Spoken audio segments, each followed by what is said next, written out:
Avant de pouvoir démonter l'alternodémarreur intégré, en abrégé ISG, il est nécessaire de déposer la boîte de vitesse et le calculateur de l'ISG. Ensuite, vous dévissez la vis de la fiche de capteur sur le carter de distribution, de façon à introduire la fiche dans le support sur le champ de connexion de l'ISG. Il est également nécessaire de démonter les capteurs des arbres à cam d'admission et d'échappement. Pour chacun d'entre eux, il faut dévisser une vis.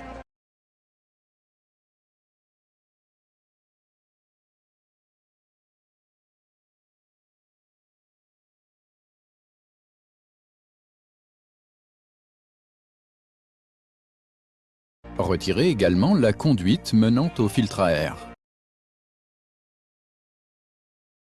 Les étapes suivantes sont effectuées sous la voiture. Retirez les vis de la bride de centrage afin de la déposer. Une fois fait, vous pouvez débrancher les conduites de liquide de refroidissement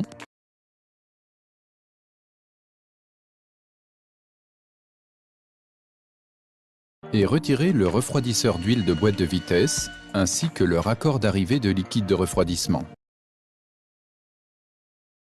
Puis vous retirez le capteur de vilebrequin.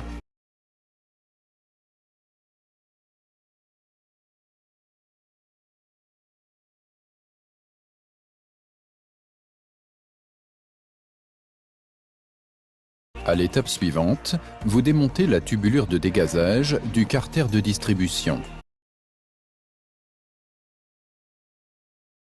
Pour cela, le moteur doit être tourné sur le PMH d'allumage. Respectez le sens de rotation du moteur. Contrôlez également la position des arbres à cam par les ouvertures des capteurs d'arbres à cam. Ensuite, vous positionnez la plaque de montage sur l'alternodémarreur intégré avant de la serrer à la main.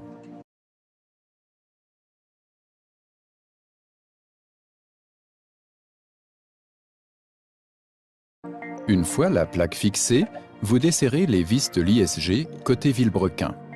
Lorsque c'est fait, vous pouvez serrer les vis de la plaque de fixation. Respectez le couple prévu. Vous pouvez désormais retirer les vis de l'ISG côté vilebrequin.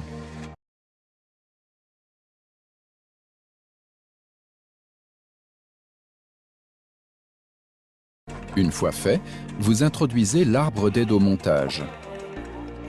Vous pouvez maintenant extraire l'alternodémarreur intégré hors du véhicule.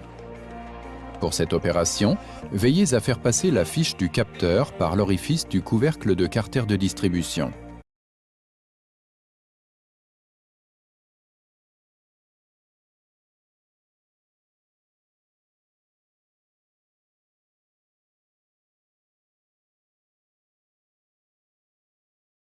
Ensuite, montez les 3 appuis du dispositif de réception.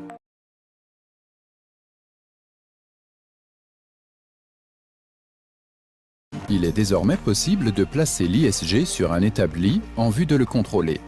Afin de pouvoir mesurer l'interstice entre le stator et le rotor, vous devez d'abord démonter les poignées.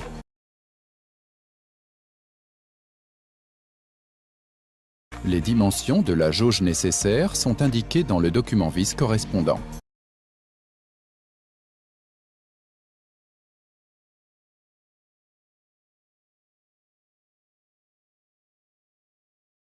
À l'aide d'un multimètre, vous mesurez ensuite les valeurs de résistance de phase des bobines.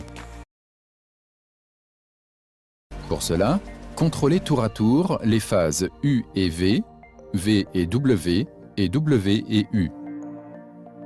Contrôlez également les phases X et Y, Y et Z et X. Vous trouverez les valeurs de référence dans le document vis. Par souci de visibilité, nous vous montrons le remontage de l'ISG sur un moteur M256 déposé. Il est important de remplacer toutes les vis, la bride de centrage ainsi que tous les joints.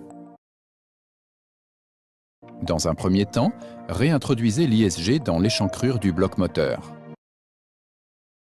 Prenez garde à bien faire passer le connecteur du calculateur par cet orifice.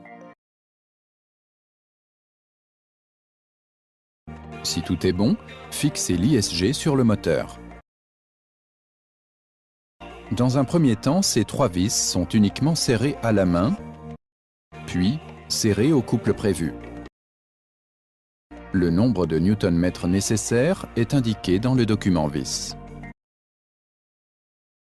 Ensuite, les 4 vis de liaison entre l'ISG et le vilebrequin doivent être serrées à la main. Lorsque c'est fait, vous pouvez desserrer les 8 vis qui fixent la plaque de montage sur l'ISG. Retirez d'abord les 4 vis les plus au centre, puis celles de l'extérieur.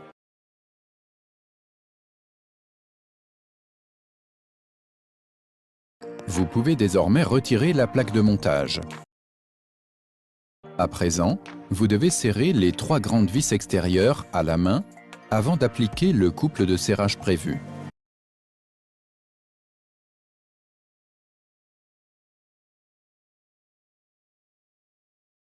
Fixez ensuite le connecteur de branchement sur le calculateur de l'ISG, tout d'abord à la main, puis au couple prévu.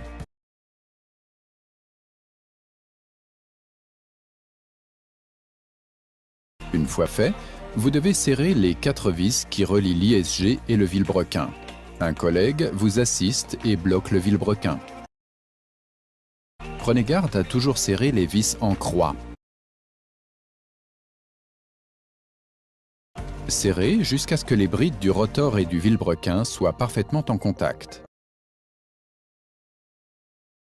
Ce n'est que maintenant que vous serrez les vis au couple prévu. Vous pouvez désormais mettre la bride de centrage en position. Ici également, vous serrez les vis en croix, tout d'abord à la main, puis au couple prescrit.